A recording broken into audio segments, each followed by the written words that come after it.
हाल ही में माननीय supreme court ने आधार कार्ड के संबंध में जो अहम फैसला सुनाया है बहुत ही महत्वपूर्ण है।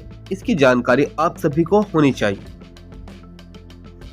माननीय सुप्रीम कोर्ट ने आधार कार्ड को लेकर कहा कि यह उम्र यानी किसी की जो आयु, जो जन्म तिथि साबित करने का दस्तावेज नहीं है। सुप्रीम कोर्ट ने यह भी कहा कि आधार कार्ड ना होने की वजह से किसी व्यक्ति के अधिकारों को खारिज नहीं किया जा सकता, यानी कि जो उसको अधिकार मिले हुए उन्हें खारिज नहीं किया जा सकता। सुप्रीम कोर्ट के इस फैसले की कुछ खास बातें ये हो कि आधार कार्ड का इस्तेमाल पहचान स्थापित करने के लिए किया जा सकता हो।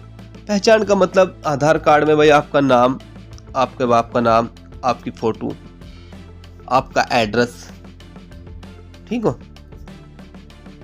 पॉइंट नंबर 2, आधार कार्ड में दर्ज जन्म तिथि का प्रमाण पत्र नहीं माना जा सकता। मैंने आपको पहले ही बताया कि जो आधार कार्ड हो इसे हम किसी की जो जन्म तिथि वेरीफाई अब नहीं होगी। जन्म तिथि वेरीफाई किससे होगी? जन्म प्रमाण पत्र से, और या आपके पास कोई भी शिक्षित योग्यता यानी कि प्रमाण पत्र, यानी कि स्कूल का कोई भी जैसे टीसी वगैरह होगी, उससे आपकी जन्म तिथि देखी जाएगी और वही मानी जाएगी। इसका जो थर्ड पॉइंट है, आधार कार्ड के बायोमेट्रिक डेटा की नकल नहीं की जा सकती। अब मतलब ये कि बायोमेट्रिक डेटा क्या हो भाई, जैसे भी आप आधार कार्ड बनवाने के लिए जाते हैं तो वो क्या देता हो कि आपकी जो आंखों को भी स्कैन करता हो और साथ ही साथ आपका जो थंब हो, फिंगर होगा, उनको भी मतलब स्कैन करता हो। बायोमेट्रिक डेटा इसे कहते हैं जिससे भाई किसी व्यक्ति की पहचान की जा सके, क्योंकि अल्लाह ने हर इंसान की जो आंखों की जो पुतली वो अलग बनाई और आंखों के साथ साथ जो हाथ का जो अंगूठा या उंगली, उनकी जो फिंगर हो वो भी अलग ही हर इंसान की। इसीलिए ये जो बायोमेट्रिक डेटा इसकी भी नकल नहीं की जा सकती, क्योंकि अल्लाह ने हर इंसान की एक तो आंखों की पुतली और अंगूठे का जो निशान हो सबकी अलग बनाई, सबकी अलग। किसी की ऐसा नहीं हुआ कि आज तक भाई किसी की सेम पाई गई, सबके अलग अलग हो। और इसका जो 4 पॉइंट है, आधार कार्ड को मोबाइल से लिंक करना जरूरी नहीं, क्योंकि अब तो अगर कहीं भी जा रहे भाई मोबाइल नंबर लिंक हो, बैंक में जा रहे, बैंक में भी पूछा जाता भाई मोबाइल नंबर लिंक हो। अब माननीय सुप्रीम कोर्ट ने देखा कि भाई आजकल जो साइबर क्राइम बहुत ज़्यादा बढ़ गए, और कैसे बढ़ रहे कि भाई मोबाइल पर OTP आ गया, और साथ ही साथ अब तो ये व्यवस्था भी हो गई थी कि भाई आधार कार्ड से आप पैसे निकाल लो। इस साइबर क्राइम को देखते हुए भाई कहा कि भाई अपना ऐसा कि आधार कार्ड को मोबाइल से लिंक करना कंपलसरी नहीं है, ज़रूरी नहीं है। कोई करवाना चाहता हो करवा लो और कोई नहीं करवाना चाहता मत कराओ। पॉइंट नंबर 5, आधार कार्ड की मांग स्कूलों, CBSE,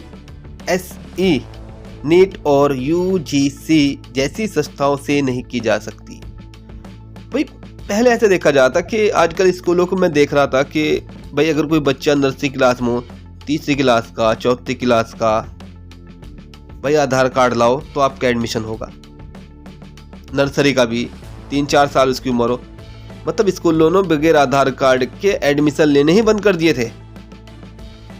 हालांकि बच्चे के पास अवेलेबल होता था जन्म प्रमाण पत्र, फिर भी कहा नहीं। लेकिन अब इसको माननीय सुप्रीम कोर्ट ने मना कर दिया कि भाई ऐसा नहीं है कि इन संस्थाओं में भाई आधार कार्ड कंपलसरी ही नहीं होगा तो मत दियो, कोई और सी ID दे दियो आप, ठीक है, जन्म प्रमाण पत्र दे दियो बच्चा। पॉइंट नंबर 6, आधार कार्ड के बिना बैंक खाता खुलवाना जरूरी नहीं। भाई अगर ऐसा नहीं है कि अगर आपके पास आधार कार्ड नहीं है कि भाई आप बैंक खाता खुलवा रहे,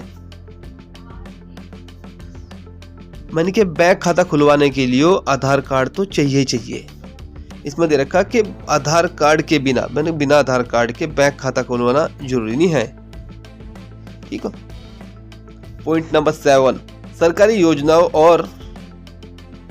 और सब्सिडी पाने के लिए आधार कार्ड जरूरी। यानी कि अगर आप कोई भी सरकारी योजनाएं पा रहे या सब्सिडी जैसे गैस सिलेंडर, तो आपके लिए जो आधार कार्ड हो जो वो अनिवार्य हो, कंपलसरी कर दिया माननीय supreme court. Point number 8, income tax return file करने के लिए आधार को पैन कार्ड से लिंक कराना जरूरी है।